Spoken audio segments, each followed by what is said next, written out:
વાહ, પ્રથમ તો મહિપતસિંહ બાપુનો દિલથી આભાર વ્યક્ત કરું છું.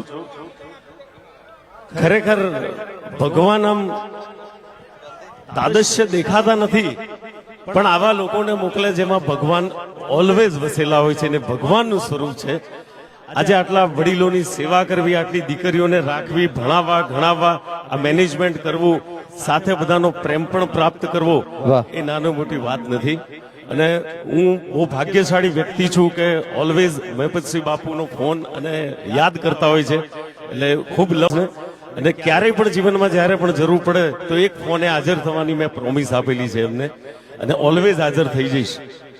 અને આજે 25 દીકરીઓના સમૂહ લગ્નનો પ્રથમ પ્રયાસ અને આટલી બધી જનમેદની, આટલા બધા લોકો અહીંયા ઉપસ્થિત થયા, આ મહિપતસિંહ બાપુ ઉપર તમારો બધાનો પ્રેમ અને વાલ અને આશીર્વાદ છે દોસ્ત. જોરદાર તાલી થઈ જાય મારા બાપુ માટે. આ ફુવારા બહુ છૂટે છે. એવું કહે છે કે મંગુજવા છે. એમાં શું છે, મંગુને ઘેર મેકીને આવ્યો છું, કારણ કે આઈને સ્ટેજ ઉપર ઝઘડા થાય આપણને ગમતું નથી. અને પછી તો બાપુનો એપિસોડ ચાલુ થાય, બાપુ બોલેગા. હવે એમને મારી બાજુ બોલવું કે મંગુ બાજુ બોલવું, એમાં હુડી વચ્ચે હોપારી થઈ જાય. એટલે એના કરતા મેં કીધું કે ડોક્ટરે એમ કીધું છે કે માથાનો દુખાવો હાથે લઈને ફરવો નહીં, એટલે એ ઘેર મેલીને આવ્યો છું. એક બે શાયરી કહું, કારણ કે બધા બહુ કલાકારો છે.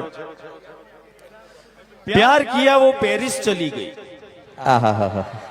प्यार किया वो पेरिस चली गई, दिल लगाया वो दिल्ली चली गई. प्यार किया वो पेरिस चली गई, दिल लगाया वो दिल्ली चली गई.